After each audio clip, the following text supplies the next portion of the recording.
Muammar el-Gaddafi, le Liban vert, deuxième partie, la solution de problèmes économiques. La terre. La terre n'est pas la propriété de personne. Chacun a le droit de l'exploiter par son travail d'agriculteur ou d'éleveur dans les limites de ses possibilités et de ses besoins durant toute sa vie, ainsi que celle de ses héritiers. Il ne peut cependant utiliser lui-même une autre personne salariée ou non pour travailler cette terre. La terre est immuable, tandis que ce qu'il exploite passe avec le temps. Ils peuvent changer de métier ou de capacité. C'est pourquoi la terre sur laquelle se succèdent les générations ne peut faire l'objet d'une appropriation.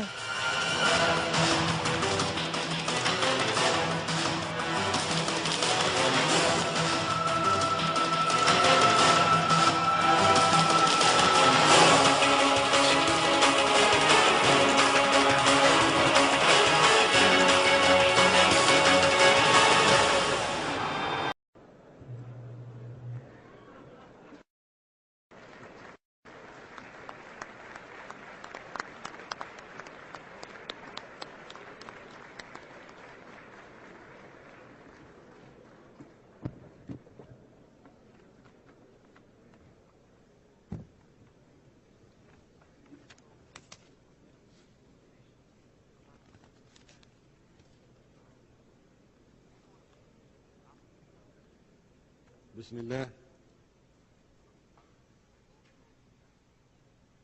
حضرات السادة أعضاء الجمعية العامة للأمم المتحدة، أحييكم باسم الاتحاد الأفريقي. Au nom de l'Union africaine, أدعو أن يكون هذا الانعقاد je voudrais saluer les membres de l'Assemblée générale des Nations unies في حياة العالم. et j'espère que cette séance sera l'une des plus historiques de l'histoire du monde. Au nom de l'Assemblée générale, en sa 64e session, présidée par la Libye, de l'Union africaine, d'un millier de royaumes africains traditionnels et en mon propre nom,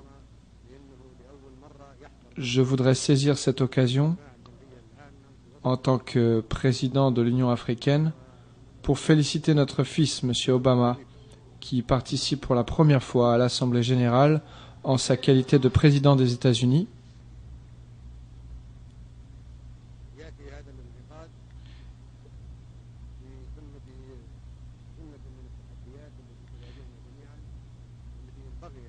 Et pour le saluer, étant donné que c'est son pays qui nous accueille pour cette réunion. Cette séance a lieu alors que nous devons faire face à de nombreux défis et que le monde entier devrait s'unir et rassembler ses efforts pour relever les défis qui constituent notre principal ennemi commun, à savoir les changements climatiques et les crises internationales comme le déclin de l'économie capitaliste, les crises de l'eau et de la nourriture, la désertification, le terrorisme, l'immigration, la piraterie, les épidémies naturelles et celles causées par l'homme, ainsi que la prolifération nucléaire.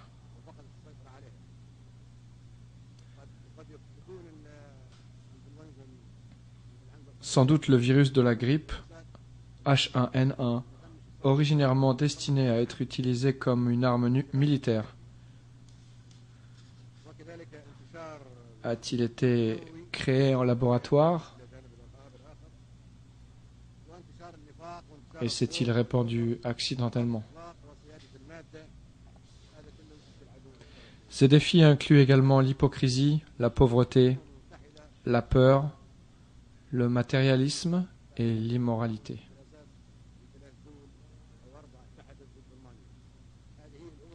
Comme on le sait, l'ONU a été créée par 3 ou 4 pays, à l'époque unis contre l'Allemagne. L'ONU s'est formée avec les pays qui s'étaient réunis pour lutter contre l'Allemagne pendant la Seconde Guerre mondiale.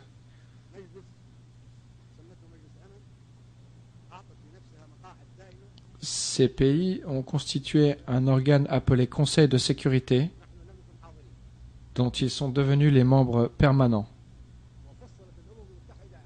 et se sont octroyés le droit de veto. Nous n'étions pas là à l'époque. L'ONU a été conçue selon les volontés de ces 3 pays, et il nous a demandé de nous conformer à une vision originellement destinée à lutter contre l'Allemagne. Voilà en substance ce qu'était véritablement l'ONU lorsqu'elle fut fondée il y a plus de 60 ans. Cela s'est produit en l'absence de quelques 165 pays, dans une proportion d'1 sur 8. C'est-à-dire qu'un pays était présent pour 8 absents. Ils ont créé la charte dont j'ai ici une copie. Si on lit la charte des Nations Unies, on trouve que le préambule de la charte diffère de ses articles. Comment cela se peut-il? Tous ceux qui étaient présents à la conférence de San Francisco en 1945 ont participé à la rédaction du préambule, mais ils ont laissé les articles et le règlement intérieur du soi-disant Conseil de sécurité à des experts, des spécialistes et aux pays intéressés, ceux-là même qui avaient créé le Conseil de sécurité et s'étaient unis contre l'Allemagne. Le préambule est très attrayant et personne n'a rien à y redire.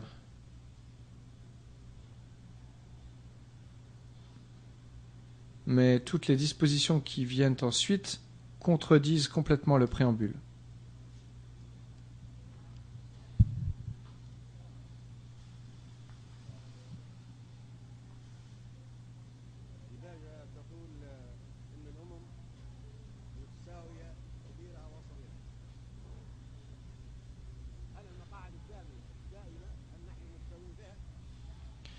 Nous rejetons ces dispositions et nous ne les observerons jamais.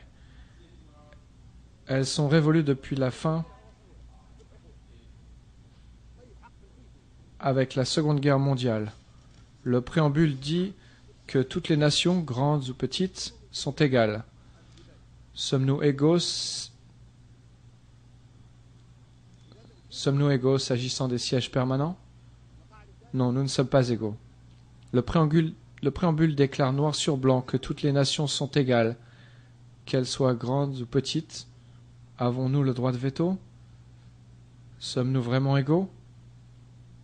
Le préambule dit que nous avons les mêmes droits, que nous soyons une grande ou une petite nation. C'est ce qui est dit dans le préambule et ce sur quoi nous nous sommes mis d'accord.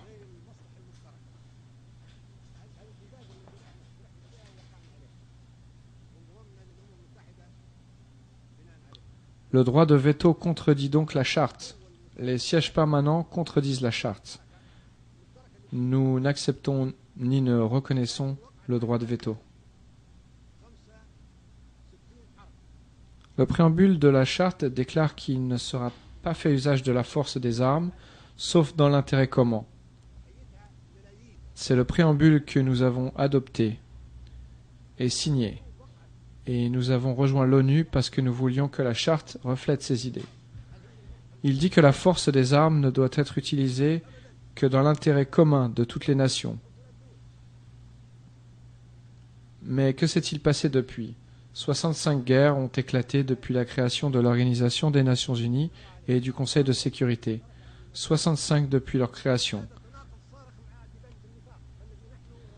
faisant des millions de victimes, de plus que la Deuxième Guerre mondiale. Ces guerres, ainsi que le recours à l'agression et à la force au cours de ces 65 guerres, sont-elles dans l'intérêt commun de tous?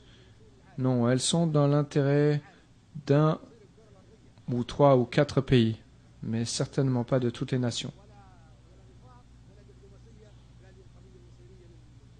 Nous discutons pour savoir si ces guerres étaient dans l'intérêt d'un pays ou de toutes les nations.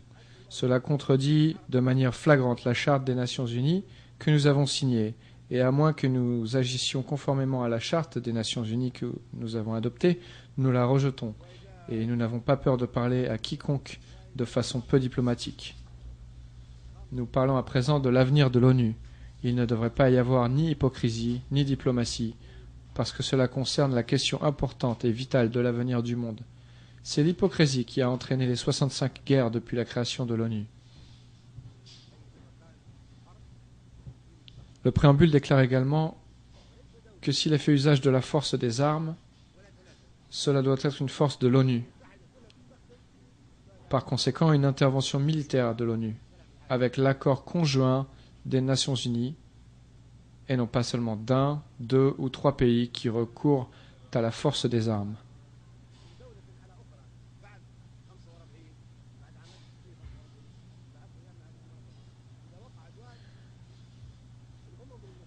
L'ensemble des Nations Unies doit décider d'entrer en guerre pour maintenir la paix et la sécurité internationale.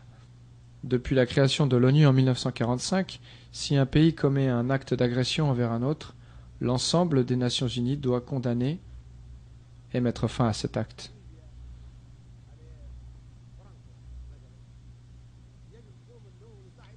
Par exemple, si la Libye attaque la France, l'Organisation des Nations Unies devra prendre des mesures répressives contre l'ennemi libyen.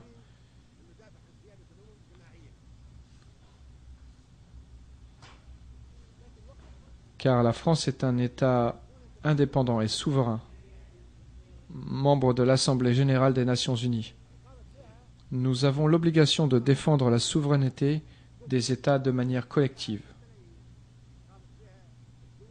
Cependant, 65 guerres offensives ont été menées sans que l'ONU prenne de mesures de répression. 8 d'entre elles étaient des guerres destructrices et de grande ampleur, ayant entraîné la mort d'environ 2 millions de personnes.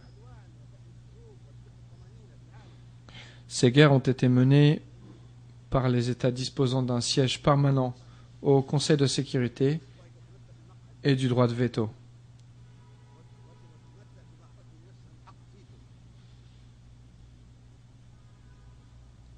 Les États sur lesquels nous nous appuyons et comptons pour garantir la sécurité et l'indépendance des peuples ont eux-mêmes porté atteinte à leur indépendance et ont eu recours à la force oppressive.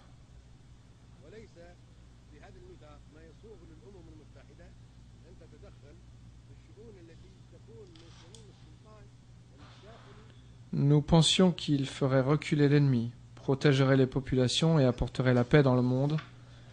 Et nous nous apercevons que ces pays utilisent la force brutale, alors qu'ils bénéficient de sièges permanents au Conseil de sécurité ainsi que du droit de veto qu'ils se sont octroyés.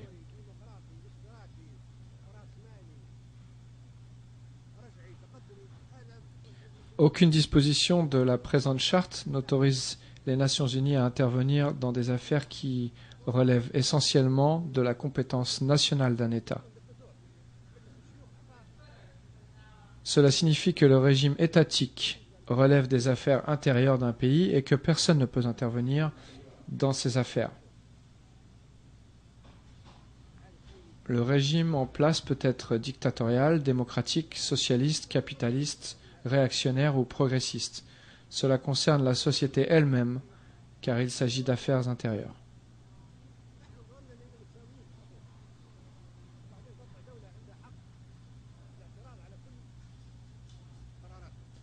À Rome, Jules César a été élu dictateur. Le Sénat lui a donné pouvoir en ce sens, car il considérait que la dictature était à l'époque utile à Rome. C'est une question interne. Qui peut dire à Rome « Pourquoi avez-vous nommé Jules César dictateur ?» Voilà le point sur lequel nous sommes d'accord, le préambule. La charte ne mentionne pas le droit de veto. Si on nous avait dit que le veto y serait inscrit, pourquoi serions-nous devenus membres de l'Organisation des Nations Unies ?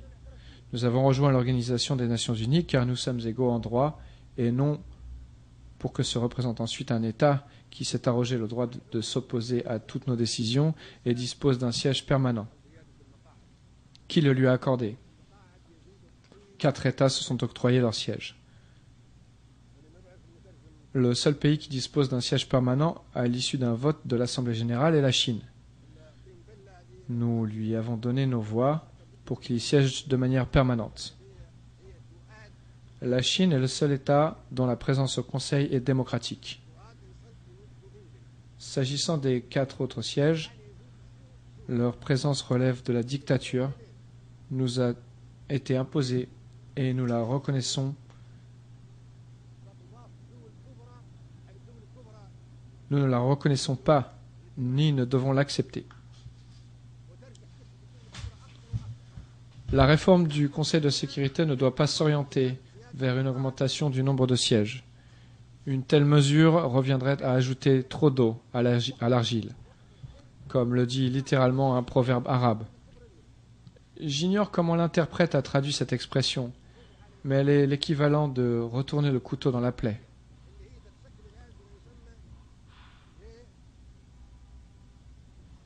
Sa traduction n'est pas aisée, mais elle signifie empirer les choses ou rajouter une couche. De quelle façon? Car d'autres grands pays rejoindraient alors ces grandes puissances dont nous subissons les décisions et dont l'emprise sera de plus en plus pesante. Nous nous opposons par conséquent à une augmentation du nombre de sièges permanents. Cette solution n'est pas la bonne et serait même risquée, car elle renforcerait davantage le rôle des grandes puissances. Les pays du tiers-monde seraient alors écrasés, ainsi que tous les petits pays qui composent désormais le groupe des 100, les 100 petits pays qui forment le forum des petits États. La création de nouveaux sièges pour d'autres grandes puissances entraînerait l'écrasement de ces pays. Nous rejetons cette idée qui doit être abandonnée et à laquelle il faut s'opposer fermement. En outre, cela entraînerait une pauvreté, des injustices et des tensions accrues à l'échelle mondiale et entraînerait une compétition féroce entre de très nombreux pays pour l'obtention de sièges au Conseil de sécurité. Seraient ainsi en concurrence l'Italie, l'Allemagne, l'Indonésie, l'Inde, le Pakistan, les Philippines, le Japon, le Brésil, le Nigeria, l'Argentine, l'Algérie, la Libye, l'Égypte, la République démocratique du Congo, l'Afrique du Sud, la Tanzanie, la Turquie, l'Iran, la Grèce et l'Ukraine. Tous ces pays revendiqueront un siège au Conseil de sécurité jusqu'à ce que le nombre de membres du Conseil atteigne presque celui de l'Assemblée, ce qui n'est pas réaliste.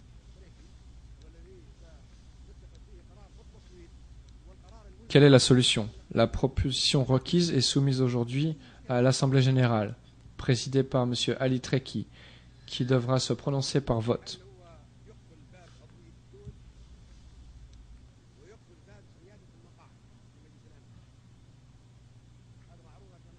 Il s'agit de prendre en compte les décisions prises à la majorité des voix de l'Assemblée générale sans tenir compte de tout autre organe. Cette solution fermera la porte à l'animosité entre les pays et à une augmentation du nombre de sièges au Conseil de sécurité.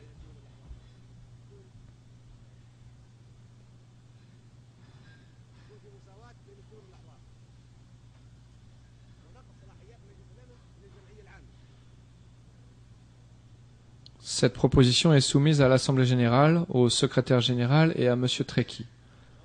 Cela permettra de baser l'appartenance à l'organisation sur le fédéralisme, d'instaurer un système démocratique fondé sur l'égalité de tous les États membres et de confier le mandat du Conseil de sécurité à l'Assemblée générale.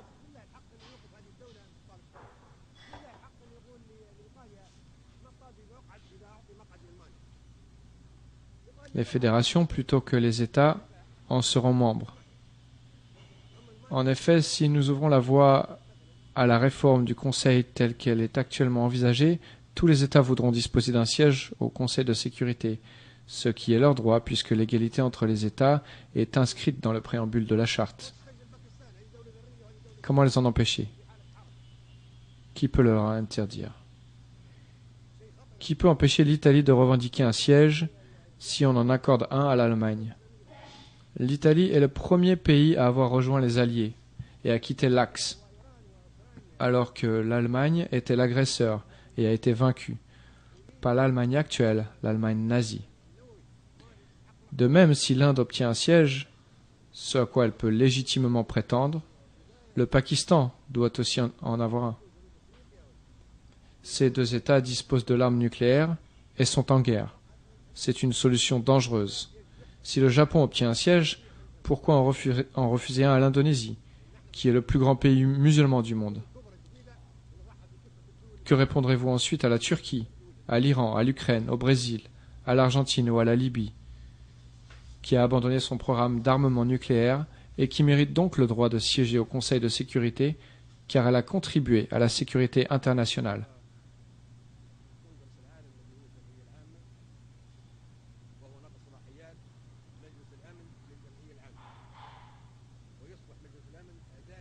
L'Égypte, le Nigeria, l'Algérie, le Congo, l'Afrique du Sud, la Tanzanie et l'Ukraine sont également des États importants.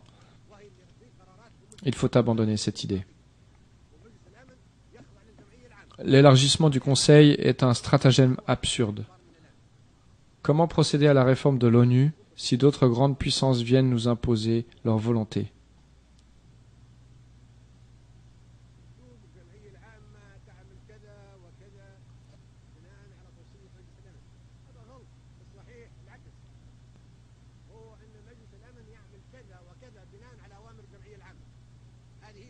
La solution est donc l'instauration de la démocratie au sein du Congrès du monde, qu'est l'Assemblée générale. Il faut confier le mandat du Conseil de sécurité à l'Assemblée générale, le Conseil devenant simplement un organe exécutif pour la mise en œuvre des décisions de l'Assemblée.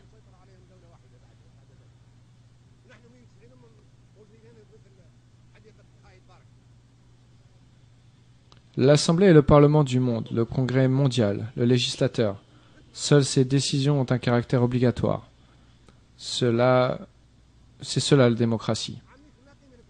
Le Conseil de sécurité doit se soumettre aux décisions de l'Assemblée générale et ne doit pas s'élever au-dessus d'elle. S'il le fait, nous devons rejeter dès à présent. Ce sont là les organes législatifs des membres de l'Organisation des Nations Unies et leurs résolutions devraient avoir la force de loi. On dit que l'Assemblée générale devrait faire tout ce que le Conseil général de sécurité recommande. Au contraire, le Conseil de sécurité devrait faire tout ce que l'Assemblée décide. Il s'agit des Nations unies, de l'Assemblée qui compte 192 pays. Il ne s'agit pas du Conseil de sécurité qui ne compte que 15 États membres. Comment pouvons-nous être satisfaits de la paix et de la sécurité mondiale lorsque le monde entier est contrôlé par seulement 5 pays? Nous sommes 192 nations et pays.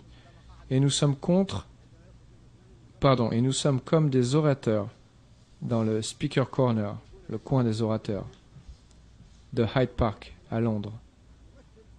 Nous ne faisons que parler et personne n'applique nos décisions. Nous faisons de la figuration et n'avons pas notre mot à dire. Nous sommes exactement comme les orateurs du Speaker Corner. Nous faisons simplement un discours et ensuite nous disparaissons. C'est ce que vous faites actuellement.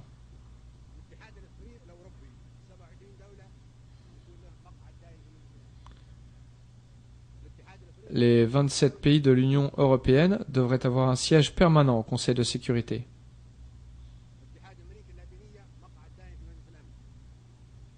Les pays de l'Union africaine devraient avoir un siège permanent au Conseil de sécurité. Les pays d'Amérique latine et de l'Association des nations de l'Asie et du Sud-Est devraient avoir des sièges permanents. La Fédération de Russie et les États-Unis d'Amérique ont déjà des membres permanents du Conseil de sécurité.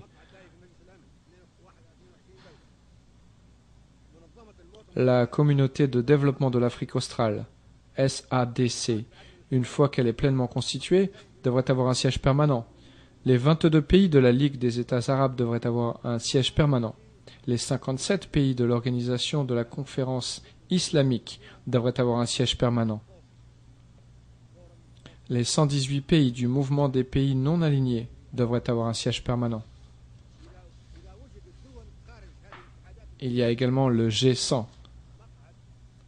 Peut-être les petits pays devraient eux aussi avoir un siège permanent. Les pays qui ne font pas partie de ces unions que j'ai mentionnés pourraient peut-être avoir également un siège permanent, qu'ils occuperont à tour de rôle, tous les 6 ou 12 mois. Je pense notamment aux pays comme le Japon et à l'Australie, qui ne font pas partie de ces organisations, telles que l'ASEAN, ou comme la Fédération de Russie, qui n'est pas membre des Unions européennes, latino-américaines ou africaines. Cela pourrait être une solution pour ces pays si l'Assemblée générale vote pour cette proposition. Cette question est de la plus haute importance. Comme je l'ai déjà dit, l'Assemblée générale est le Congrès et le Parlement du monde, le dirigeant du monde. Nous sommes les nations qui la composent, en toute entité, qui ne fait pas partie de cette Assemblée générale, ne s'a pas reconnu. Le président de l'Assemblée, M. Ali Abdul Salam Treki, et le secrétaire général, M. Ban Ki-moon, rédigeront le texte du projet et établiront les comités nécessaires pour présenter cette proposition et la mettre aux voix. Notre proposition est donc que le Conseil de sécurité sera composé d'unions et de nations. Ainsi, nous consacrerons les principes de justice et de démocratie, et nous n'aurons désormais plus un Conseil de sécurité composé de pays choisis parce qu'ils ont des armes nucléaires, de grandes économies ou des technologies avancées. C'est ça le terrorisme. Nous ne pouvons permettre que le Conseil de sécurité soit dirigé par des superpuissances. C'est bien là le terrorisme en soi.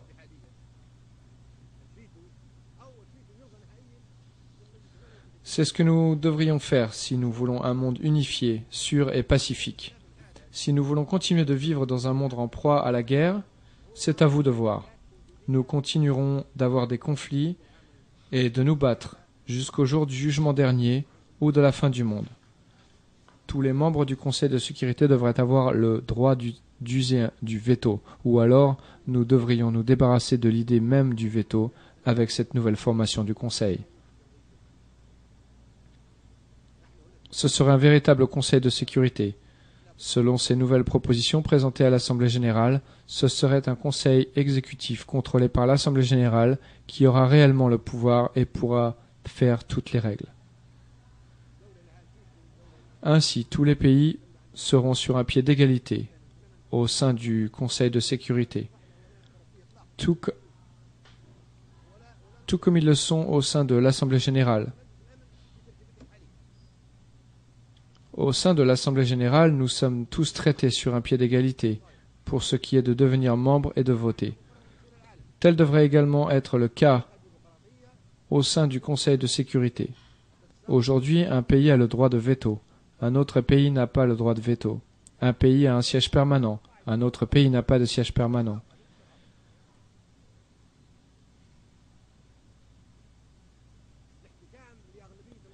Nous ne saurions accepter cela et nous ne devrions accepter aucune résolution adoptée par le Conseil de sécurité dans sa composition actuelle.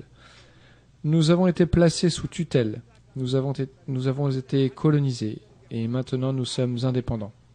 Nous sommes ici aujourd'hui pour décider de l'avenir du monde d'une manière démocratique, pour maintenir la paix et la sécurité de toutes les nations, grandes et petites, sur un pied d'égalité.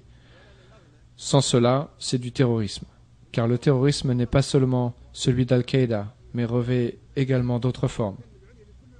Nous devrions être guidés par la majorité qui se dégage des votes au sein de l'Assemblée générale seulement. Si l'Assemblée générale prend une décision en mettant en voix, ses ordres devraient être suivis et sa décision devrait être appliquée. Nul n'est au-dessus de l'Assemblée générale. Toute entité affirmant être au-dessus de l'Assemblée générale devrait quitter l'ONU et être isolée. La démocratie n'est pas pour les riches et les plus puissants ou pour ceux qui commettent des actes terroristes. Toutes les nations devraient être et devraient apparaître sur un pied d'égalité.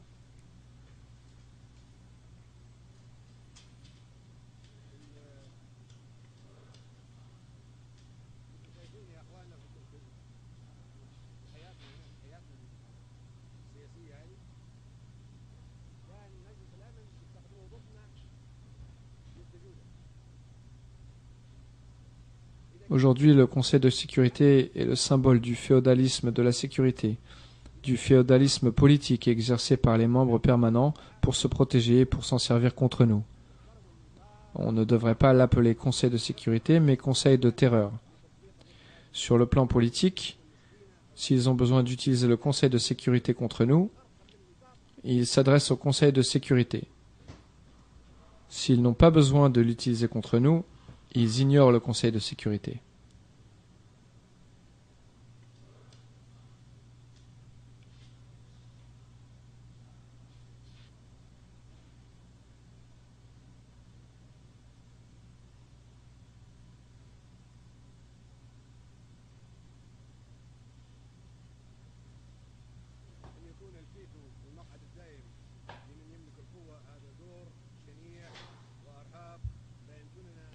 S'ils ont un intérêt à défendre ou un but à poursuivre, ils respectent et magnifient la Charte des Nations Unies. Ils ont recours au chapitre 7 de la Charte et l'utilisent contre les nations pauvres. Mais s'ils souhaitent violer la Charte, ils l'ignorent, comme si elle n'existait pas du tout. Si l'on donne un droit de veto aux membres permanents du Conseil de sécurité qui ont déjà le pouvoir, c'est de l'injustice et du terrorisme, et nous ne saurions le tolérer. Nous ne devrions pas vivre à l'ombre de cette injustice et sous la peur. Les superpuissances ont des intérêts mondiaux complexes et elles se servent du veto pour défendre ces intérêts. Par exemple, au Conseil de sécurité, ils utilisent le pouvoir de l'Organisation des Nations Unies pour défendre leurs intérêts et pour terroriser et intimider le tiers-monde, amenant celui-ci à vivre dans la terreur. Depuis le début, depuis sa création en 1945, le Conseil de sécurité n'a pas assuré la sécurité. Au contraire, il a produit la terreur et des sanctions. Il est uniquement utilisé contre nous. Pour cette raison, nous ne nous engageons plus à mettre en application les résolutions du Conseil de sécurité après ce discours qui marque le 40e anniversaire. 65 guerres ont éclaté, ou des combats entre petits pays, ou des guerres d'agression menées contre nous par les superpuissances. Le Conseil de sécurité, en violation flagrante de la Charte des Nations Unies, n'a pris aucune mesure pour mettre fin à ces guerres ou ces actes d'agression contre des petits pays et peuples. L'Assemblée générale va voter un certain nombre de propositions historiques. Ou bien nous agissons ensemble, ou bien nous serons divisés. Si chaque nation avait sa propre version de l'Assemblée générale, son Conseil de sécurité ainsi que les divers instruments, et si toutes les nations étaient sur un même pied d'égalité, les puissances qui ont maintenant des sièges permanents seraient obligées de se servir de leurs organes souverains, qu'il y en ait 3 ou 4, et d'exercer leurs droits contre elles-mêmes. Cela ne nous préoccupe pas du tout. Aucune importance s'ils veulent garder leur siège permanent. Les sièges permanents ne nous préoccupent pas du tout. Nous n'accepterons jamais d'être sous leur contrôle ou celui du droit de veto qui leur a été accordé. Nous ne sommes pas stupides au point de donner le droit de veto à des superpuissances pour qu'elles s'en servent pour nous traiter comme des citoyens de deuxième ordre ou des nations parias. Ce n'est pas nous qui avons décidé que ces pays étaient des superpuissances et des nations respectables qui ont le pouvoir d'agir au nom de 192 pays. Vous devriez également comprendre que la raison pour laquelle nous ne tenons pas compte des résolutions du Conseil de sécurité est que celles-ci sont utilisées uniquement contre nous et pas contre les superpuissances qui ont des sièges permanents et le droit de veto. Ces puissances n'utilisent jamais de résolution contre elles-mêmes. Mais elles sont utilisées contre nous. Cela a réduit l'Organisation des Nations Unies à un simulacre de ce qu'elle est censée être, à cause des guerres et a violé la souveraineté des États indépendants. Cela a entraîné des crimes de guerre et des génocides, et tout cela en violation de la Charte des Nations Unies. Puisque personne ne tient compte du Conseil de sécurité de l'Organisation des Nations Unies, tous les pays et toutes les communautés ont créé leur propre Conseil de sécurité. Et en conséquence, le Conseil de sécurité qui siège ici se retrouve isolé. L'Union africaine a déjà institué son propre Conseil de paix et de sécurité. L'Union européenne a créé un Conseil de sécurité. Et les pays asiatiques ont déjà créé leur Conseil de sécurité. Bientôt, l'Amérique latine aura son propre Conseil de sécurité, de même que les 120 pays non alignés.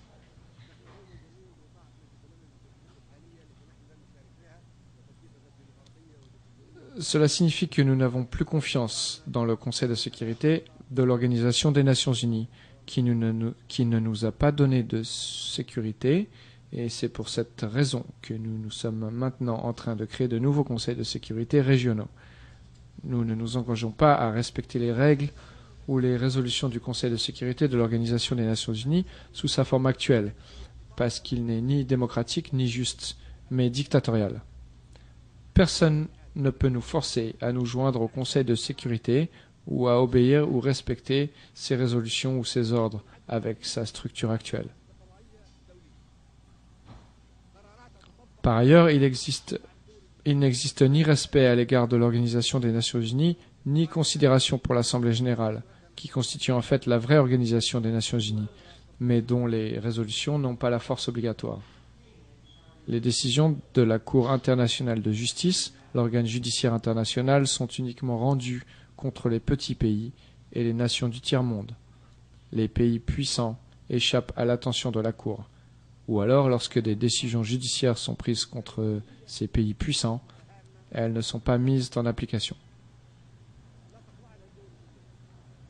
L'Agence internationale de l'énergie atomique, AIEA, est une agence importante du système des Nations Unies.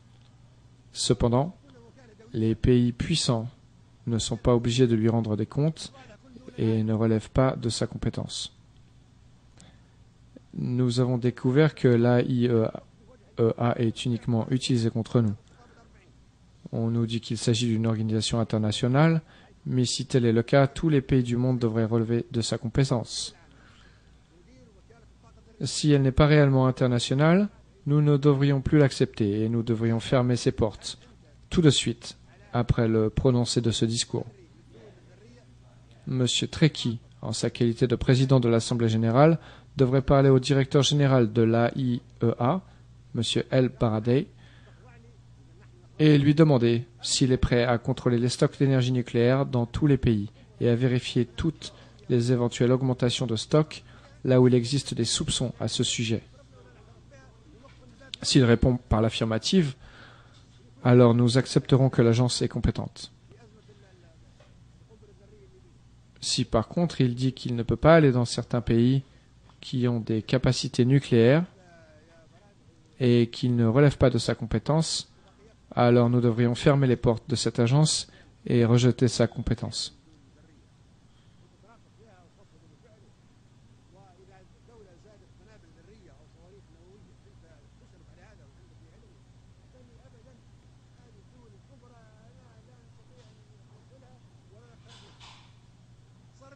Pour votre information, j'ai appelé M. El Baradei lorsque nous avions ce problème de la bombe nucléaire libyenne.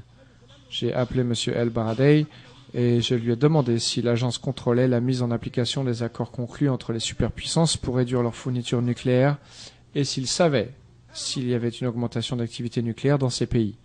Il m'a répondu qu'il n'était pas en mesure de demander aux superpuissances de se laisser inspecter. Alors cela veut-il dire que c'est nous uniquement que l'agence inspecte? Si tel est le cas, cette agence n'est pas une organisation internationale, puisqu'elle est sélective, tout à fait comme le Conseil de sécurité et la Cour internationale de justice. Ceci n'est pas équitable, c'est au contraire à l'esprit de l'Organisation des Nations Unies. Nous nous opposons catégoriquement à cette situation. S'agissant de l'Afrique, qu'il y ait une réforme de l'Organisation des Nations Unies ou non, et même avant qu'on procède au vote sur les propositions historiques, on devrait accorder à l'Afrique un siège permanent au Conseil de sécurité. Elle n'a que trop attendu. Même en laissant de côté la réforme de l'Organisation des Nations Unies, nous pouvons certainement dire que l'Afrique a été colonisée, isolée et persécutée, et qu'on lui a ravi ses droits. Ses habitants ont été réduits à l'esclavage et traités comme des animaux, tandis que son territoire a été colonisé et mis sous un régime de tutelle. Ces pays de l'Union africaine méritent un siège permanent. C'est une vieille dette qui doit être payée, et cela n'a rien à voir avec la réforme de l'Organisation des Nations Unies. C'est un sujet prioritaire et l'un des points les plus importants qui figure à l'ordre du jour de l'Assemblée nationale. Personne ne peut dire que l'Union africaine ne mérite pas un siège permanent. Qui pourrait s'opposer à cette proposition? Je défie quiconque de la contester. Où est la preuve que l'Union africaine ou le continent africain ne mérite pas un siège permanent? Personne ne peut raisonnablement le nier. Un autre point qui devrait faire l'objet d'un vote à l'Assemblée générale est celui de l'indemnisation des pays qui ont été colonisés afin d'empêcher qu'à l'avenir un continent ne soit colonisé et ne voit ses droits usurpés ou ses richesses pillées. Pourquoi les Africains vont-ils en Europe? Pourquoi les Asiatiques vont-ils en Europe? Pourquoi les Latino-Américains vont-ils en Europe? C'est tout simplement parce que l'Europe a colonisé l'Afrique et l'Asie. Elle a pillé et exploité les ressources nationales de ces pays, le pétrole, les minéraux, l'uranium, l'or et les diamants, les fruits et les légumes, le bétail et les populations. Nous avons aujourd'hui une nouvelle génération en Asie, en Afrique et en Amérique latine qui cherche à récupérer ces ressources pillées, et c'est son droit. J'ai récemment arrêté à la frontière libyenne un millier d'Africains qui se dirigeaient vers l'Europe. Je leur ai demandé pourquoi ils y allaient, et ils m'ont répondu que c'était pour reprendre les richesses qui leur avaient été volées. Sinon, ils n'auraient pas quitté leur pays. Qui peut nous rendre ce qui nous a été volé? Si vous décidez de restituer toutes ces richesses, il n'y aura plus d'immigration des Philippines, d'Amérique latine, de Maurice et d'Inde. Qu'on nous rende ce qui nous a été volé. L'Afrique a droit à 777 000 milliards de dollars de réparation des pays qui l'ont colonisé. Les Africains exigeront cette somme.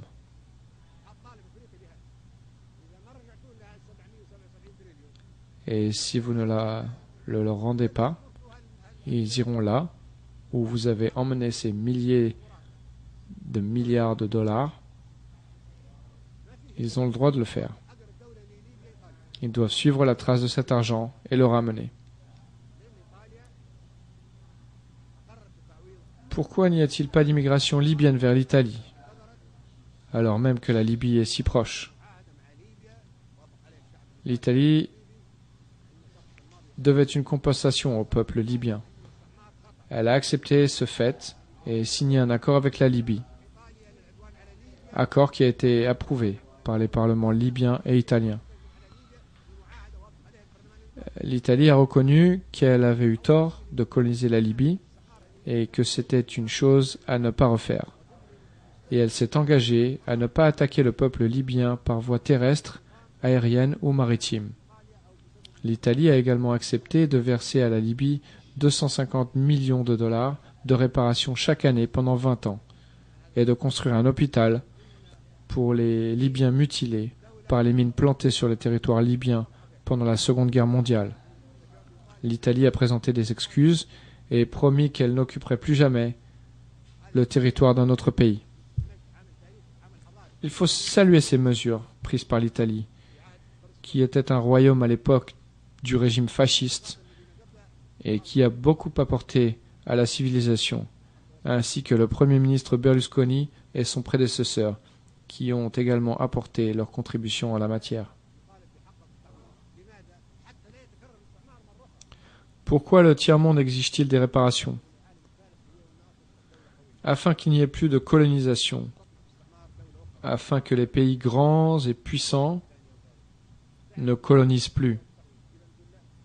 sachant qu'ils auront à verser des réparations. Il faut punir la colonisation. Les pays qui ont nui à d'autres peuples à l'époque coloniale doivent verser des réparations pour les dommages et les souffrances infligées sous leur domination. Il y a une autre chose que je voudrais dire, mais avant cela, et la question est assez délicate, je voudrais faire une petite digression.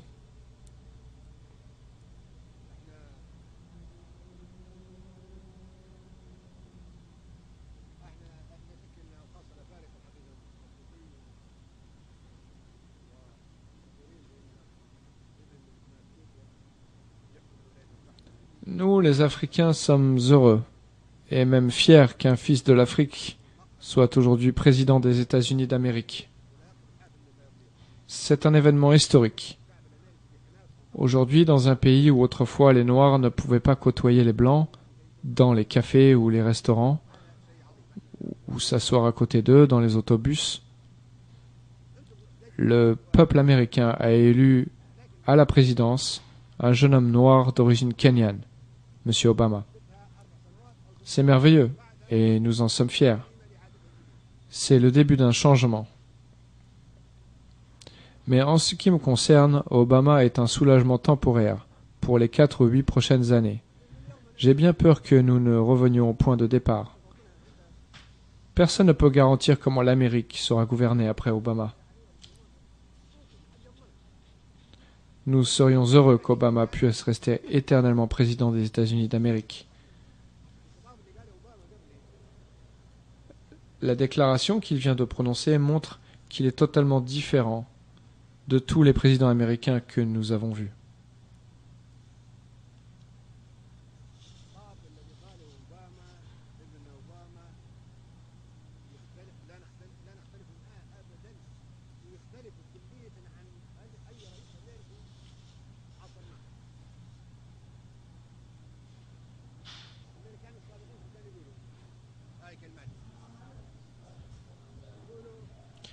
Les présidents américains avaient pour habitude de nous menacer avec toutes sortes d'armes,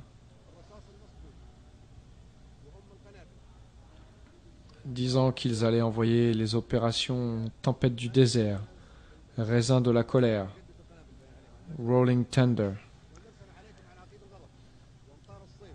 et les roses empoisonnées pour les enfants libyens.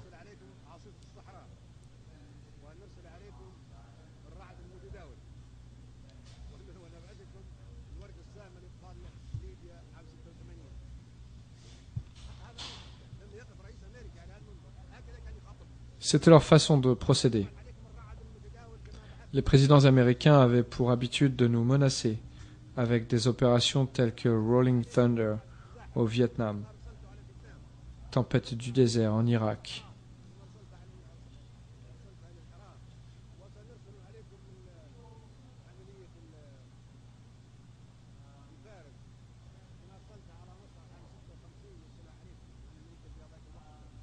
Mousquetaires en Égypte en 1956, alors que l'Amérique s'y était opposée.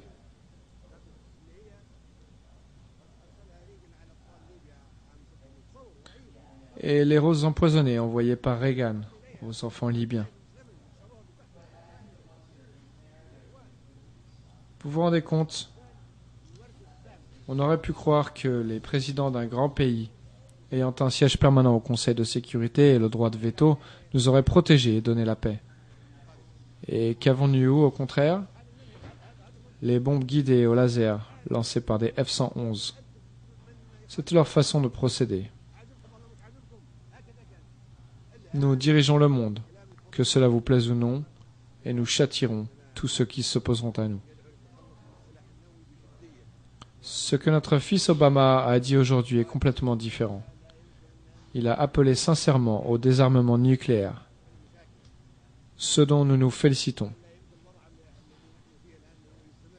Il a également déclaré que l'Amérique ne pouvait pas, seule, régler les problèmes auxquels nous sommes confrontés et que pour ce faire, le monde entier doit œuvrer de concert. Il a dit que nous devons faire plus que ce que nous faisons actuellement, à savoir des discours. Nous sommes d'accord et nous nous en félicitons. Il a ajouté que nous étions venus à l'ONU pour parler les uns contre les autres. Il est vrai que lorsque nous venons ici, nous devrions communiquer sur un pied d'égalité. Et la démocratie, a-t-il dit, ne saurait être imposée de l'extérieur. Tout récemment encore, les présidents américains disaient que la démocratie devrait être imposée à l'Irak et à d'autres pays.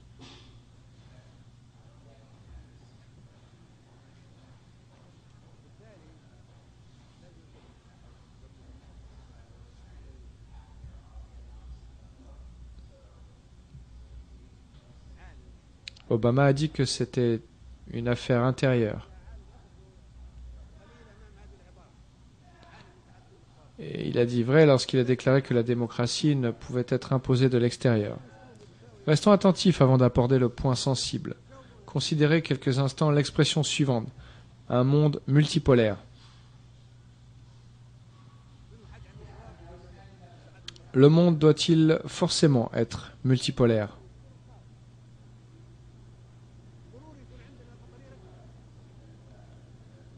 Pourquoi les nations ne seraient-elles pas toutes placées sur un pied d'égalité? Donnez-nous la réponse. Quelqu'un est-il en mesure de répondre et d'affirmer que la multipolarité est préférable? Pourquoi n'y aurait-il pas d'égalité entre les nations, sans aucun pôle? Est-il important d'avoir un patriarche? Est-il important d'avoir des papes? Doit-il y avoir des dieux? Pourquoi vouloir un monde multipolaire? Nous rejetons l'idée d'un monde multipolaire. Nous voulons un monde sans pôle, dans lequel toutes les nations, petites et grandes, sont égales. Les pôles nous écrasent. Le point sensible que je souhaite aborder est l'emplacement du siège de l'Organisation des Nations Unies, le lieu où nous nous trouvons actuellement. Je vous remercie bien de vouloir rester attentifs.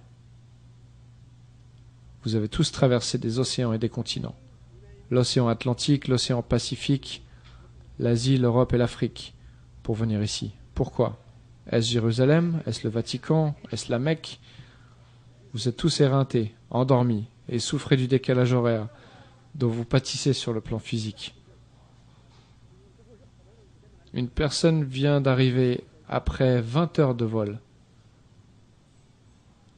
Et vous lui demandez de prononcer une allocution et de discuter de l'avenir du monde.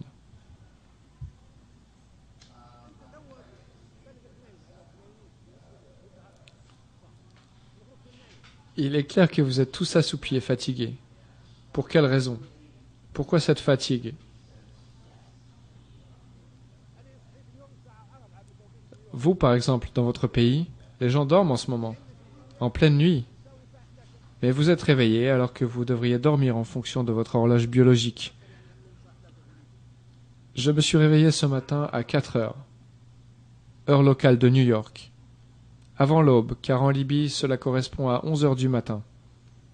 Je me suis levé tard, si on tient compte du fait qu'il est 11 heures en Libye. Je suis debout depuis 4 heures ce matin. Réfléchissez, dites-moi ce qui justifie toute cette fatigue.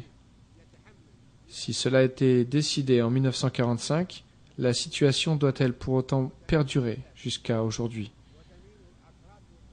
Pourquoi ne pas envisager un lieu intermédiaire et confortable? C'est là le premier point. Le deuxième point important concerne les États-Unis, le pays hôte chargé d'assurer la sécurité au siège de l'ONU et de veiller à la sécurité des délégations permanentes et des dizaines de chefs d'État qui se rendent au siège chaque année. Cela implique une sécurité renforcée, des dépenses, des coûts et une tension extrême à New York et dans tout le pays. Je veux délester l'Amérique sur ce point. Soulagez-la de cette charge et remerciez-la. Remerciez l'Amérique et dites-lui que vous voulez l'aider à tranquilliser New York. Il faut rassurer l'Amérique.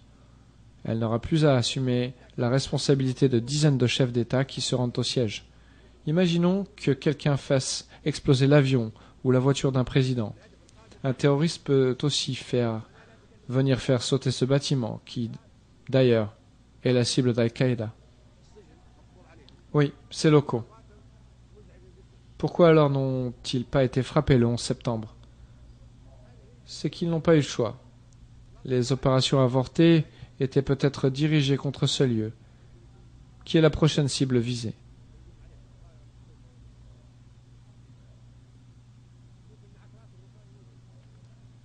Mes propos sont fondés. Des dizaines de membres d'Al-Qaïda sont en effet détenus dans nos prisons et leurs aveux sont très troublants.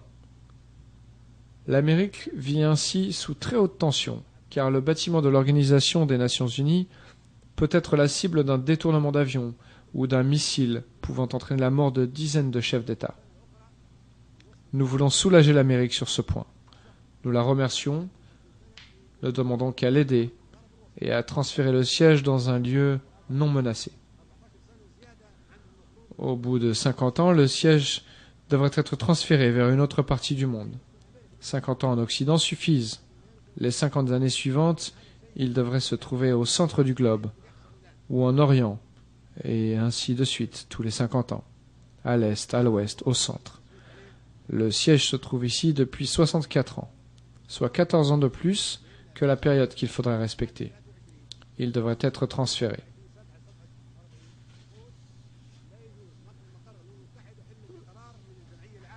Cela n'a bien entendu rien à voir avec les États-Unis. C'est un service que nous rendons à l'Amérique, une aide que nous lui apportons en la remerciant. La situation en place était d'actualiser en 1945, mais ne saurait être maintenue aujourd'hui. Nous ne l'acceptons plus. Cette proposition est bien entendu soumise à un vote de l'Assemblée générale et de l'Assemblée générale seulement. Au titre de la section 23 de l'accord de siège, le siège de l'Organisation des Nations Unies ne peut être transféré que si l'Assemblée générale le décide à la majorité simple. Si 51% des membres de l'Assemblée générale approuvent le transfert du siège, le siège doit être transféré.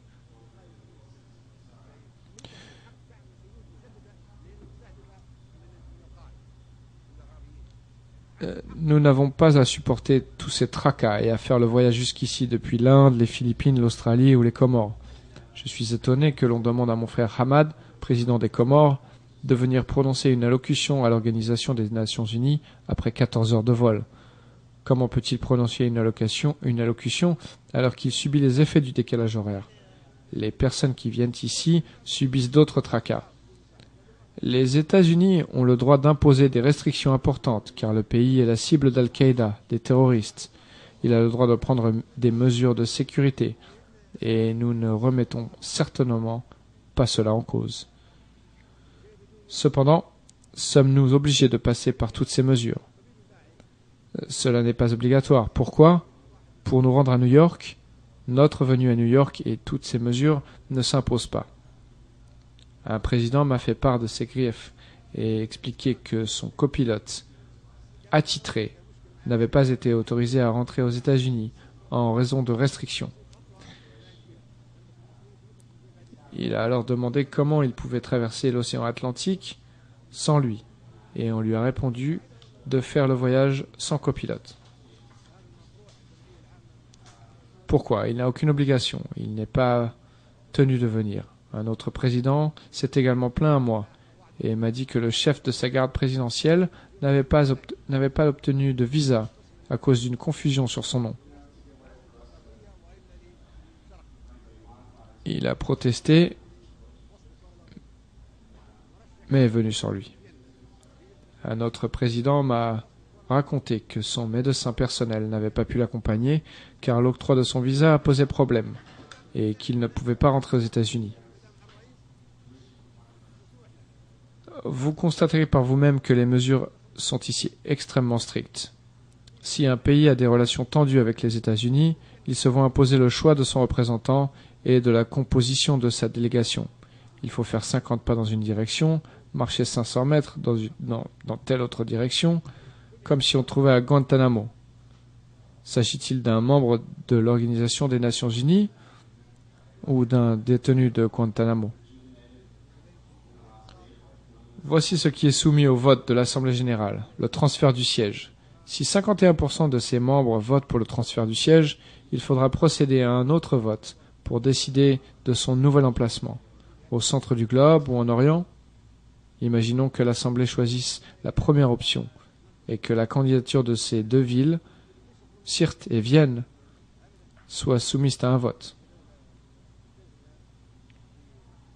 Est-ce que, au centre du globe, vous souhaitez que le siège se trouve à Sirte ou à Vienne? À Sirte, vous pouvez avancer sur 1000 km sans que personne ne vous en empêche. Vous pouvez venir avec votre avion privé rempli de toutes les personnes qui vous entourent, même si elles n'ont pas de visa. Du moment qu'elles accompagnent le président, elles le peuvent. C'est un pays sûr. Peut-on admettre de voir ces mouvements limités à 500 mètres? La Libye n'a d'animosité envers personne et n'est pas menacée. De même, je ne pense pas que Vienne impose non plus de telles restrictions. Si, à l'issue du vote, le choix se porte sur l'Orient, il faudra opter pour la capitale indienne, Delhi, ou la capitale chinoise, Beijing. Cela est logique, mes frères, et ne peut pas soulever d'objection. Par la suite, vous me remercierez d'avoir présenté cette proposition. Remerciez alors ceux qui ont voté pour. Vous n'aurez ainsi plus qu'à subir 14, 15 ou 20 heures de vol pour venir ici. Pourquoi supporter cela? Personne ne dit que la contribution des États-Unis à l'ONU sera réduite. Pourquoi avoir une mauvaise opinion de l'Amérique? Au contraire, les États-Unis honorent leurs engagements envers cette organisation et n'auront aucune raison de s'indigner ou de protester. Bien au contraire, l'Amérique vous remerciera de l'avoir délesté d'un poids.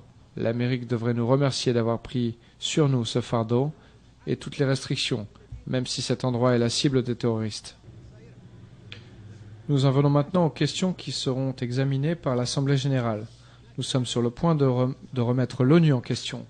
La vieille organisation va s'éteindre et une nouvelle va émerger. Ce n'est pas un rassemblement ordinaire. M. Obama lui-même l'a dit, il s'agit d'une réunion historique.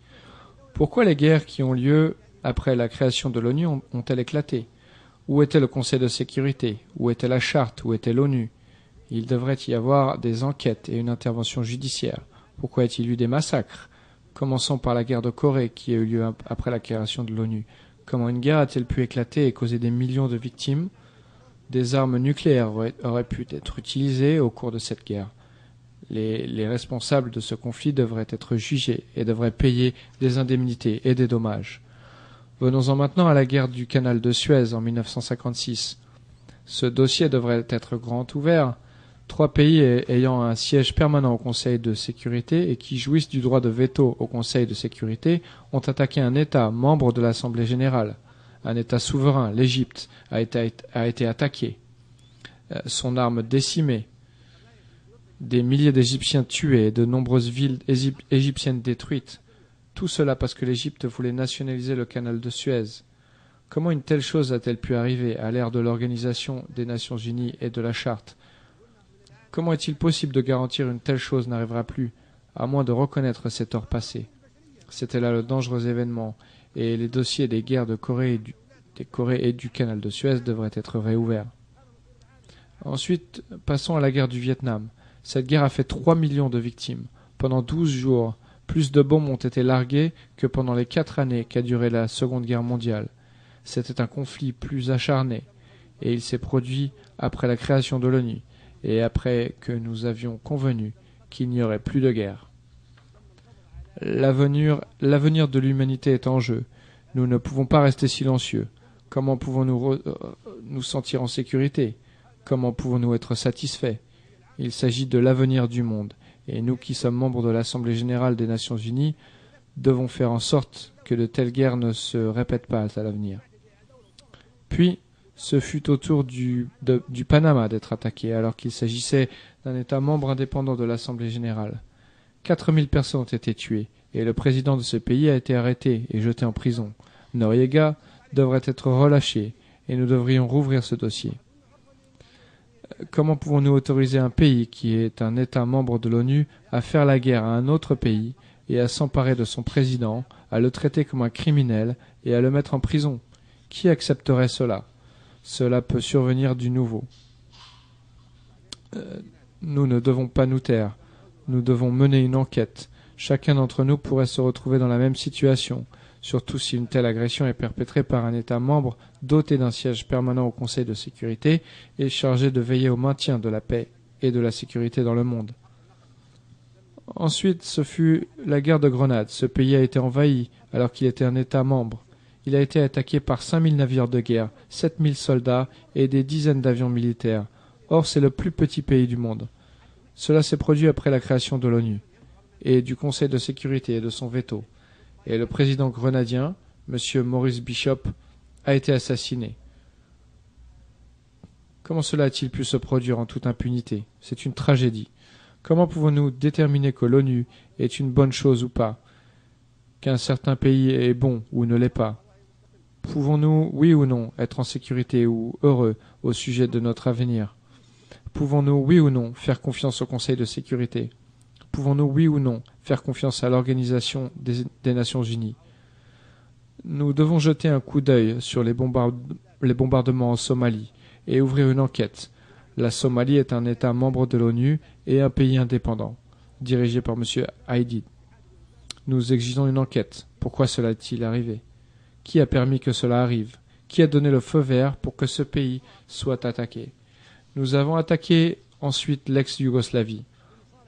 Aucun pays n'est aussi paisible que la Yougoslavie, construite pas à pas et morceau par morceau, après avoir été détruite par Hitler. Nous l'avons aussi détruite, comme si nous refaisions la même chose qu'Hitler. Tito avait progressivement construit ce pays pierre par pierre, puis nous sommes arrivés et nous l'avons anéanti au nom d'intérêts impérialistes personnels. Comment pouvons-nous nous en satisfaire? Pourquoi ne pouvons-nous pas en être contents? Si un pays pacifique tel que la Yougoslavie a connu une telle tragédie, l'Assemblée générale doit faire une enquête et doit décider qui devrait être jugé devant la Cour pénale internationale. Puis nous avons la guerre en Irak, la mère de tous les maux. L'ONU devrait également enquêter sur ce dossier. L'Assemblée générale, présidée par Dr Trekkie, devrait mener une enquête. L'invasion de l'Irak était une violation de la Charte des Nations Unies. Cela s'est fait sans justification aucune par des superpuissances siégeant de façon permanente au Conseil de sécurité. L'Irak est un pays indépendant et un État membre de l'Assemblée générale.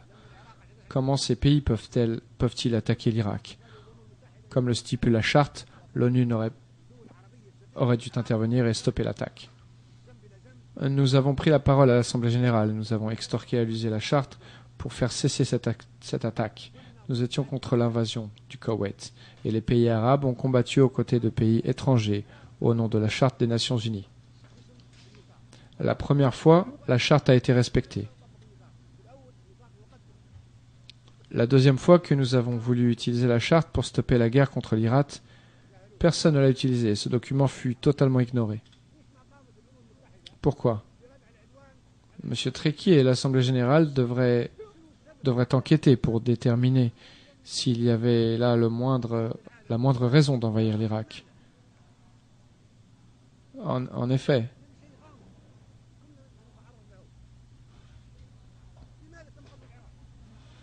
les raisons de cette attaque restent mystérieuses et ambiguës. Et nous pourrions nous trouver face à la même situation.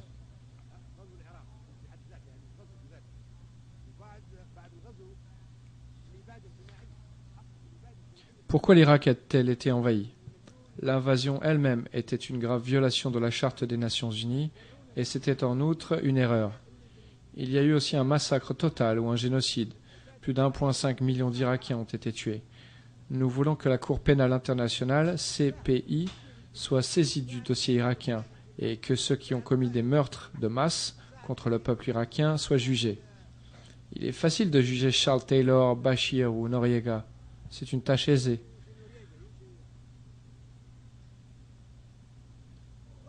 Entendu. Mais qu'en est-il de ceux qui ont commis des meurtres de masse contre les Irakiens? Ne peuvent-ils pas être jugés? Ne peuvent-ils pas comparaître devant la CPI? Si la Cour n'est pas capable de faire ce que nous lui demandons, alors nous ne devrions pas l'accepter. Ou bien elle est conçue pour chacun d'entre nous, petit ou grand, ou bien nous devons la rejeter.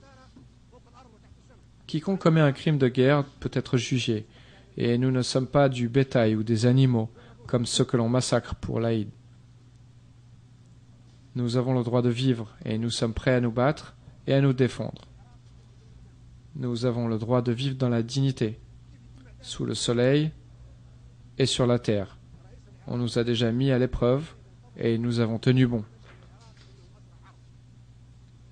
Il y a également d'autres choses. Pourquoi les prisonniers de guerre irakiens peuvent-ils être condamnés à mort? Lorsque l'Irak a été envahi et que le président irakien a été arrêté, il était prisonnier de guerre. Il n'aurait pas dû être jugé, il n'aurait pas dû être pendu.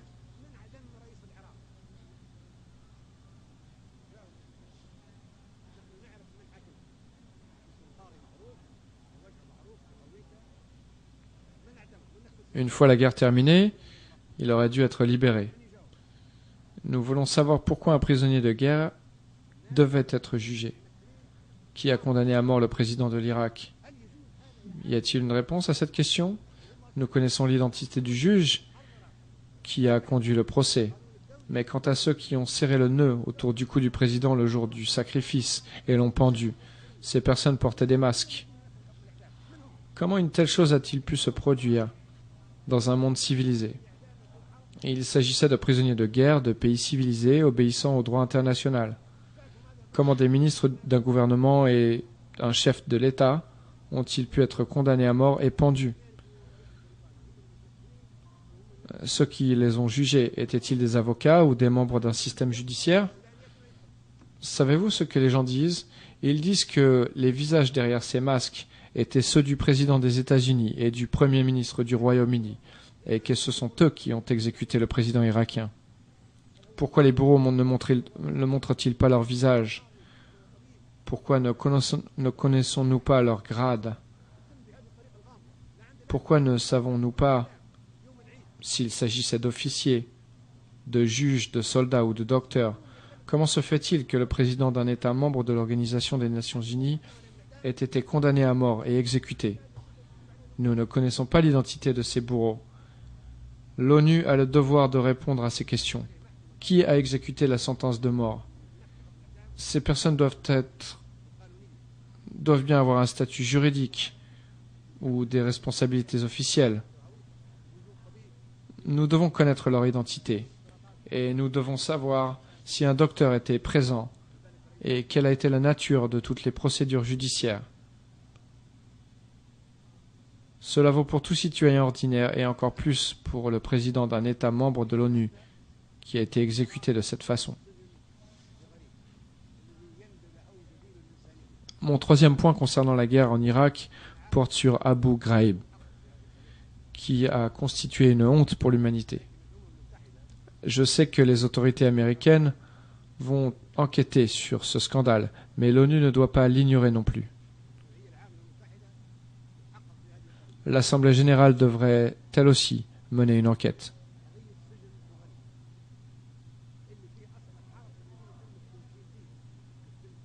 Les prisonniers de guerre détenus à la prison d'Abu Ghraib ont été torturés. Des chiens ont été lâchés sur eux. Des hommes ont été violés. Ces faits sont sans précédent dans l'histoire des guerres. Des actes de sodomie ont été commis. Un péché sans précédent, auquel aucun agresseur ou envahisseur ne s'était jamais livré encore.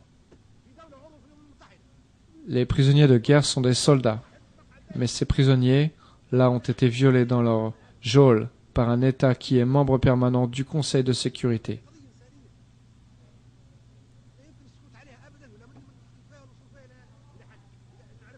Cela va à l'encontre de la civilisation et de l'humanité.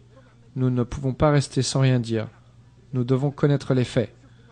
Aujourd'hui, encore, il reste 250 000 prisonniers irakiens, hommes et femmes, à Abu Ghraib. Ils sont maltraités, persécutés et violés. Il faut impérativement procéder à une enquête. Passant à la guerre en Afghanistan, il faut là aussi une enquête soit menée. Pourquoi sommes-nous contre les talibans? Pourquoi sommes-nous contre l'Afghanistan? Qui sont les talibans? Si les talibans souhaitent avoir un État religieux, il n'y a pas de problème. Prenez par exemple le Vatican. Est-ce que le Vatican représente une menace pour nous? Non. Il s'agit d'un État religieux, très pacifique. Si les talibans veulent créer un émirat islamique, qui dit que cela fait d'eux des ennemis? Quelqu'un prétend-il que Ben Laden est un taliban ou qu'il est afghan? Ben Laden est-il taliban? Non, il n'est pas taliban. Et il n'est pas afghan. Les terroristes qui ont frappé la ville de New York étaient-ils talibans? Venaient-ils d'Afghanistan? Ils n'étaient ni l'un ni l'autre. Pour quelle raison a-t-on donc déclenché une guerre en Irak et en Afghanistan? Si je voulais vraiment tromper mes amis américains et britanniques, je les encouragerais à envoyer davantage de troupes et à poursuivre ce bain de sang. Mais jamais ils ne l'emporteront en Irak ou en Afghanistan. Regardez ce qui leur est arrivé en Irak, qui est un désert. Les choses sont encore pires dans les montagnes de l'Afghanistan. Si je voulais les tromper, je leur dirais donc de continuer la guerre en Irak et en Afghanistan. Mais non, je veux sauver les citoyens américains du Royaume-Uni et des autres pays qui combattent en Irak et en Afghanistan. C'est pourquoi je leur dis, laissez l'Afghanistan aux Afghans, laissez l'Irak aux Irakiens. S'ils veulent se faire la guerre entre eux, ils sont libres de le faire.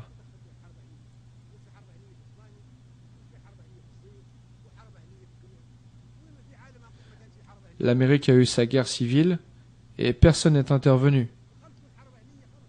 Il y a eu des guerres civiles en Espagne, en Chine et dans d'autres pays partout dans le monde. Aucune zone de la planète n'a été épargnée par la guerre civile. Qu'il y ait donc une guerre civile en Irak. Si les Irakiens veulent une guerre civile et s'entretuer, laissons-les faire. Qui peut affirmer que si les talibans forment un gouvernement, ils posséderont alors des missiles intercontinentaux ou des avions capables de frapper New York? Les avions qui ont attaqué New York ont-ils décollé d'Afghanistan ou d'Irak? Non, ils ont décollé d'aéroports américains. Pourquoi donc s'en prendre à l'Afghanistan? Les terroristes n'étaient pas afghans, ni talibans, ni irakiens. Pourquoi nous taisons-nous? Nous ne devons jamais être fauteurs de guerre.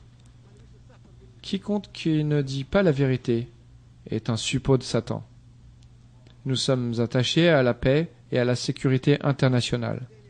Notre intention n'est pas de mépriser ou de ridiculiser le genre humain. Nous voulons sauver l'humanité. En tant que président de l'Assemblée générale, M. Ali Treki devrait ouvrir une enquête sur les assassinats, en plus d'une enquête sur les guerres. Qui a tué Patrice Lumumba et pourquoi?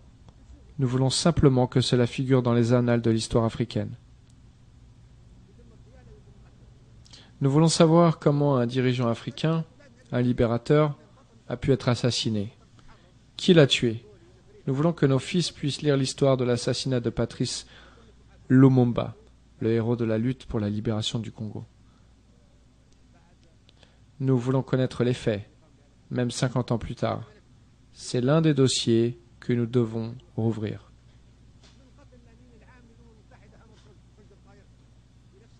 Qui a tué le secrétaire général Amos Coates? Qui a tiré sur son avion en 1961 et pourquoi? Il y a également l'assassinat du président des États-Unis Kennedy en 1963.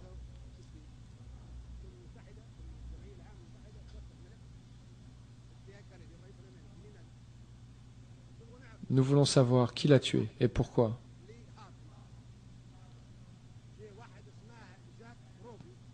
Quelqu'un du nom de Lee Harvey Oswald qui a ensuite été tué par un certain Jack Ruby. Pourquoi l'a-t-il tué? Jack Ruby, un Israélien, a tué Lee Harvey Oswald qui a tué Kennedy. Pourquoi cet Israélien a-t-il tué l'assassin de Kennedy? Puis, Jack Ruby, l'assassin de Kennedy, est mort dans des circonstances mystérieuses avant d'avoir pu être jugé. Nous devons ouvrir ces dossiers. Le monde entier sait que Kennedy voulait enquêter sur le réacteur nucléaire israélien Dimona. Cette affaire concerne la paix et la sécurité internationale, ainsi que la question des armes de destruction massive. C'est pourquoi nous devons ouvrir ce dossier. Et puis il y a eu le dossier Martin Luther King, révérend et militant noir des droits de l'homme, dont l'assassinat est le résultat d'un complot. Nous devons ouvrir ce dossier et savoir qui sont les responsables et les traduire en justice. Ensuite, il y a l'assassinat du Palestinien Khalil al-Wazir, ou Abu Jihad, tué dans l'attentat perpétré contre lui dans un État membre souverain, la Tunisie, où il vivait en toute quiétude. 4 navires de guerre, 2 sous-marins et 2 hélicoptères ont pris part à l'agression. La souveraineté de cet État a-t-il été bafouée pour tuer Khalil al-Wazir? Comment se taire devant de tels actes? Devons-nous continuer à être exposés chaque jour à des attaques par des sous-marins et des navires de guerre qui débarquent sur nos côtes pour prendre qui ils veulent sans avoir à rendre des comptes? Nous devons demander des comptes. Nous devons ouvrir le dossier de l'assassinat d'Abu Ayyad et enquêter sur les circonstances troubles de sa mort. Vienne ensuite l'opération Ferdan ou opération Yambu al-Shabab, élixir de jeunesse, au cours de laquelle ont été tués Kamel Nasser, un poète, Kamel Adwan et Abu Youssef al-Najjar, 3 Palestiniens agressés au Liban, un État souverain, membre de l'Assemblée générale des Nations unies, alors qu'ils croyaient vivre en sécurité dans la capitale. Dans cette affaire, nous devons découvrir l'auteur de ce crime pour qu'il soit jugé et qu'un tel acte ne se reproduise pas. Nous avons déjà évoqué l'invasion de la Grenade, membre de cette assemblée, lors de laquelle le président Bishop a trouvé la mort.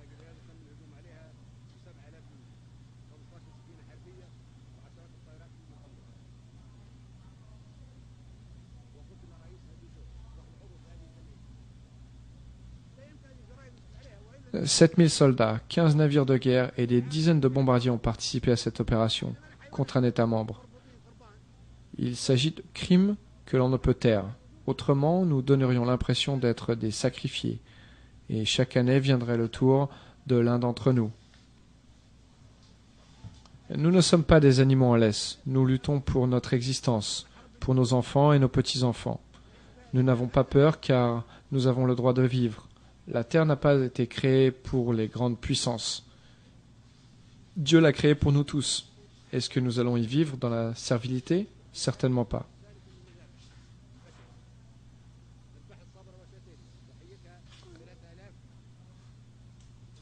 Des enquêtes doivent être ouvertes sur d'horribles guerres, assassinats et massacres. Le massacre de Sabra et Shatila a fait 3000 morts.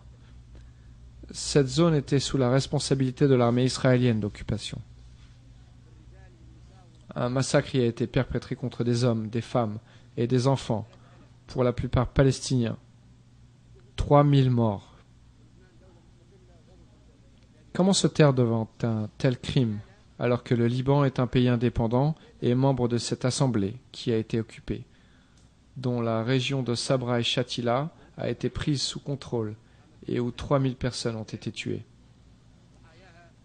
Ensuite, il y a eu la tuerie de Gaza en 2008. Pour rappel, 1000 femmes y ont été tuées ou blessées, ainsi que 2200 enfants, soit 3200 femmes et enfants.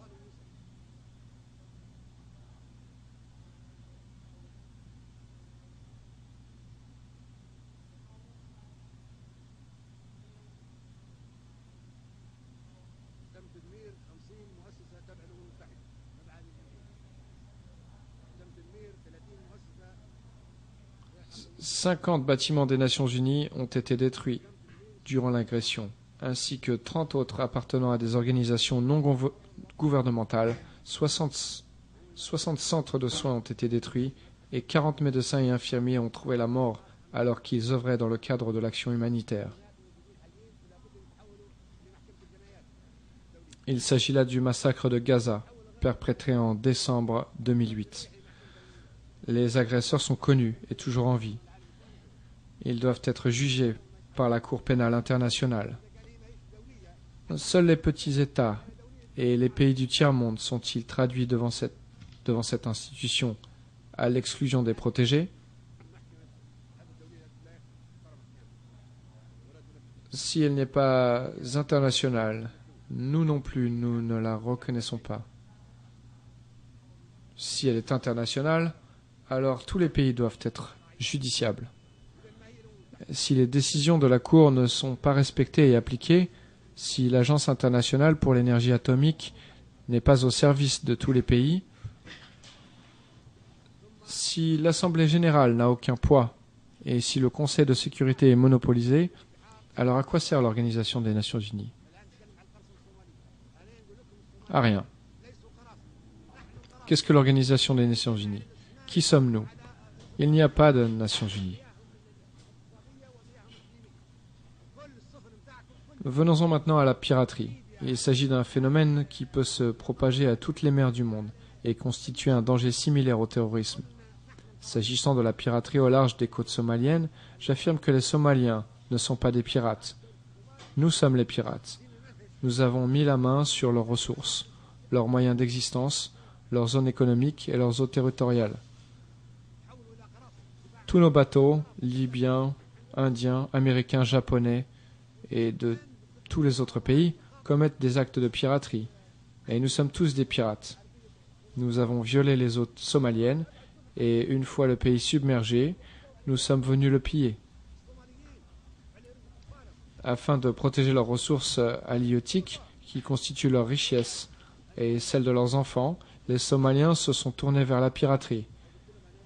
Ce ne sont pas des pirates car ils protègent des ressources destinées à leurs enfants. Vous voulez à présent régler le problème de manière erronée en proposant d'envoyer des bateaux de guerre contre les Somaliens. Ces Somaliens doivent plutôt être dirigés contre les pirates qui ont mis la main sur les richesses des Somaliens et les ressources de leurs enfants. Ce sont les bateaux de pêche étrangers qu'il faut attaquer. J'ai rencontré les pirates et leur ai dit que j'œuvrais à l'élaboration d'un traité avec la communauté internationale stipulant que la zone économique maritime de Somalie de 200 miles marins doit être respectée, conformément aux droits de la mer, et que toutes les ressources maritimes de cette zone appartiennent aux Somaliens.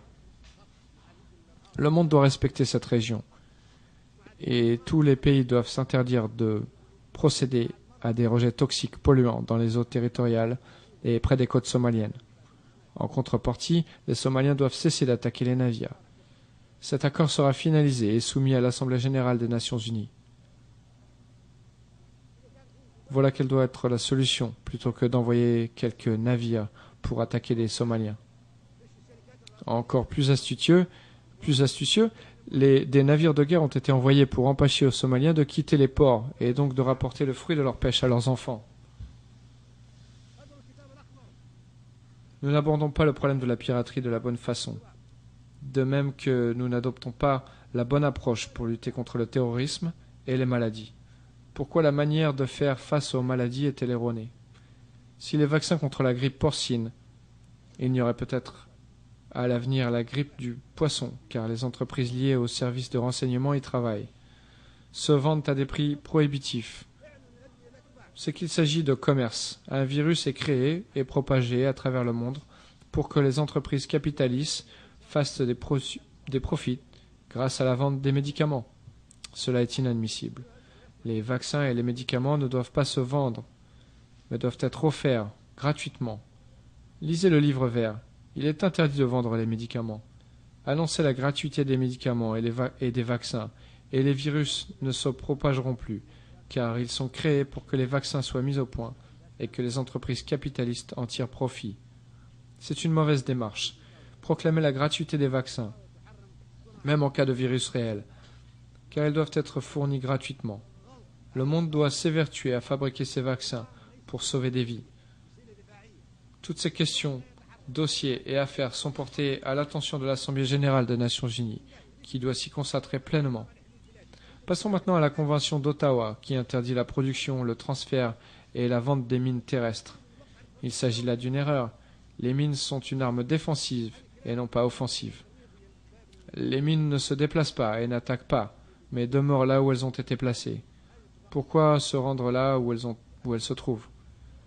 Je décide de placer les mines le long des frontières de mon pays. Celui qui viole ces frontières se retrouve avec la main et le bras coupés. Je demande aux pays qui ont ratifié la Convention de revoir leur position.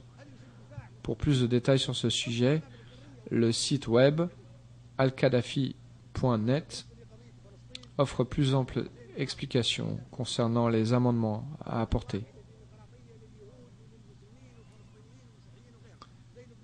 Cette convention doit être soit amendée, soit abrogée.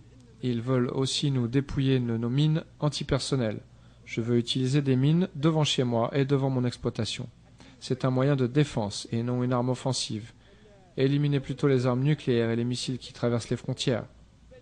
S'agissant de la question palestinienne, la solution à 2 États est irréalisable et je vous exhorte à ne plus l'envisager. La solution est l'instauration d'un seul État démocratique où cohabiteraient, entre autres, juifs, musulmans, palestiniens et chrétiens, comme au Liban. La solution à 2 États n'est pas réalisable.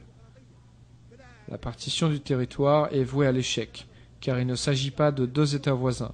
Ils ont d'ores et déjà totalement imbriqué. Ce sont 2 pays où il y a des interactions de territoire et de population. Ils sont entremêlés. On ne peut pas établir une zone tampon entre eux, car il n'existe pas de zone de séparation. Il y a en effet 1 demi-million de colons israéliens en Cisjordanie et 1 million de Palestiniens colonisés dans le territoire appelé Israël. Comment en faire 2 États? Le monde doit envisager l'instauration d'un seul État démocratique, exemple de fanatisme religieux et de sectarisme fondé sur la nationalité ou la langue. Ces attitudes réactionnaires n'ont plus lieu d'être. Ce sont des idées remontant à l'époque du rideau de fer, de la Seconde Guerre mondiale, d'Arafat et de Sharon. Cette époque est révolue. La nouvelle génération veut un seul État démocratique et nous devons déployer tous les efforts possibles pour y parvenir. Il faut imposer un seul État dans lequel chacun peut vivre en paix. Regardez les jeunes Palestiniens et les jeunes Israéliens. Ils veulent vivre en paix dans un seul pays démocratique. Il faut en finir avec ce problème qui embarrasse le monde entier. Le livre blanc que vous pourrez regarder, M. Trekkie propose la solution intitulée Isratin. Il n'y a pas d'animosité entre nous. Les Arabes n'ont pas d'animosité contre les Israéliens. Ils sont cousins et vivent ensemble, en paix. Les réfugiés palestiniens devraient regagner leur pays pour vivre en paix dans un État unique. C'est vous qui les avez brûlés.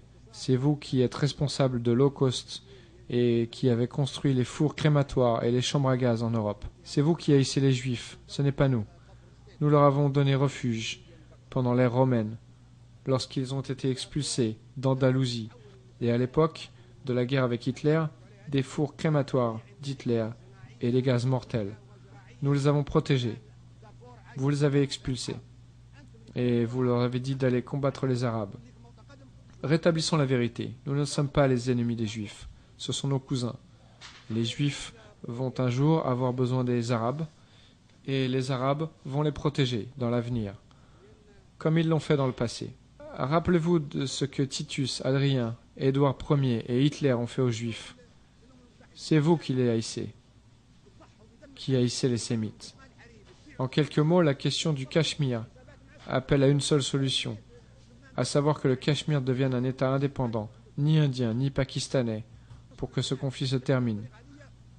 S'agissant du Darfour, je souhaite que l'aide des organisations internationales dont vous parlez soit affectée à des projets en faveur du développement industriel, de l'irrigation et de l'agriculture, l'industrialisation et l'irrigation. La paix règne désormais au Darfour, et il n'y a pas de guerre.